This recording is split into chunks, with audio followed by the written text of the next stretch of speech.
stop slipping and stop cutting your socks. We have 15 different color options between 3 grip socks and 2 sleeve types. Something for everybody at a price that just makes sense. Available now at puregripsocks.com.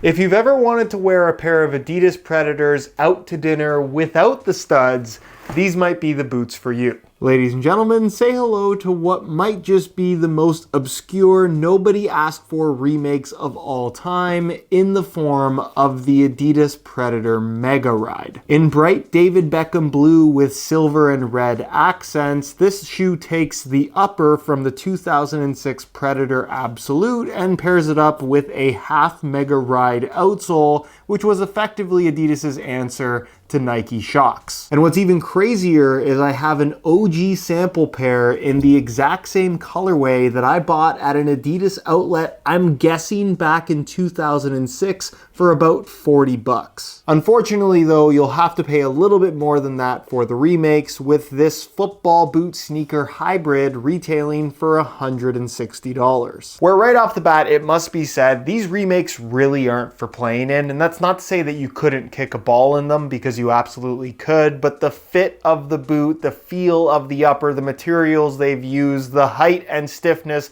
of this Megaride outsole, they just don't feel very performance oriented at all, despite looking like a pair of classic 2006 Predator Absolutes, which means that the appeal of this product is more so to the football boot enthusiast community, especially ones that love a bit of nostalgia. But considering that that's the demographic for these boots, when you compare them to the OGs, I'd argue that they've cheaped out on quite a few things, which is exactly what we're going to talk about in today's video. So if you'd like to learn more about the ridiculous and also ridiculously cool Predator Megaride, including how they fit and feel on feet, please stick around and watch the entire review. And if you are interested in a pair for yourself, you can get them in bright blue or a much more subtle white colorway for their $160 retail price via the first link down below. And as always, if you enjoy the content, don't forget to drop a like on the video. And if you appreciate the unsponsored, unsugar-coated, brutally honest opinions on this channel, make sure you hit that subscribe button along with a little bell notification so you don't miss out on my reviews of all the latest football boots and football boot sneakers of 2025. Now, before we start here, we have to start here with the original 2006 Predator Absolute in the synthetic David Beckham blue, red, and silver colorway, where right off the bat you can see how glossy the finish on this upper is, how vibrant the red stripes are across the top of the foot, obviously a little bit of yellowing within the silver rubber in the striking element, as well as the Adidas stripes, and you're also going to find that David Beckham logo in silver on the tongue, along with the lions in silver lining the edges of the ankle, and then on the football boots in particular, because of the split sole, you have 3 lions there on the bottom of the foot. All details that made their way onto the original Predator Megaride, with again that David Beckham logo on the right tongue and the lions detailing throughout the upper, along with the super glossy blue finish. In fact, the upper itself is pretty much identical to what you would get on that top-end Predator Absolute, which really made these feel pretty similar to the actual top-end football boots, aside from, of course, the elevated midsole and the Megaride system in the heel. Where if we take a look at these new remakes, you'll immediately notice that it is, of course, in that same David Beckham blue, but the upper does not have that shine to it. They tried to give it a little bit of like a semi-gloss finish, but in general, it's nowhere near the same material, and admittedly, kind of looks like the type of synthetic you'd find on a much cheaper takedown model. Also, they've decided to not include any of the David Beckham elements or patterns, despite this being, once upon a time, his signature colorway. I'm not sure why they opted to do that, but again, instead of the David Beckham logo on the right tongue, you just have the standard Adidas branding. You have the Team Geist logo on the back of the heel, which doesn't necessarily fit this particular colorway, and of course, the 3 lions bronze detailing in silver on the side of the ankle is also completely missing. Where in general, if you just look at the OGs side by side with the remakes, they've left out most of the details. With the only positive change that I could find as it relates to the upper is the inclusion of this little piece of Velcro to help hold the tongue down. That was not on the original pair. And then if we take a look at the Megaride midsole, again, things are very different from the original, where the first thing you'll notice about this remake is that the stack height in the forefoot and the heel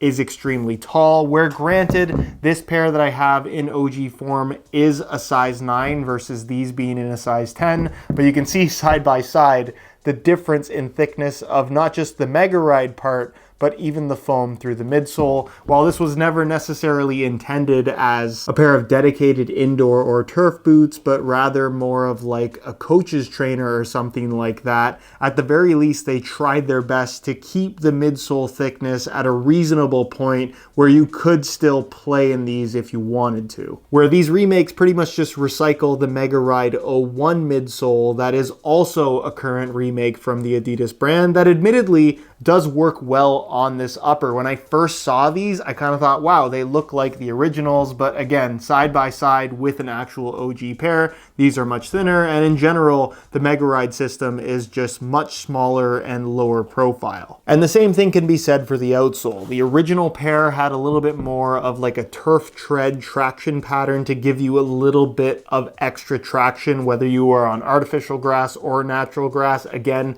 more of a coach's boot is kind of what I would consider this to be, where the remake, again, just features that Megaride 01 outsole. That's pretty much just that of a running shoe. And then there's the weight, where we're going to weigh the remakes side by side with the originals, even though these are a 9 and these are a 10. So it's not exactly an apples to apples comparison, but the main reason why we're weighing these is just to show how chunky they actually are. You can see the OG pair in a size 9 US weighs in at a pretty hefty 12.8 ounces, the equivalent of 362 grams, so obviously not very lightweight, but they weren't necessarily trying to be. And then this remake pair, which just feels so much more chunky and substantial, weighs in at 14.95 ounces, the equivalent of 424 grams. That's more than double the weight of a current pair of Predator football boots. In fact, I'm pretty sure that's the heaviest shoe I've ever weighed in the history of this channel. On feet, just because I love these so much, I'd love to tell you that they're super comfortable, but the reality of the situation is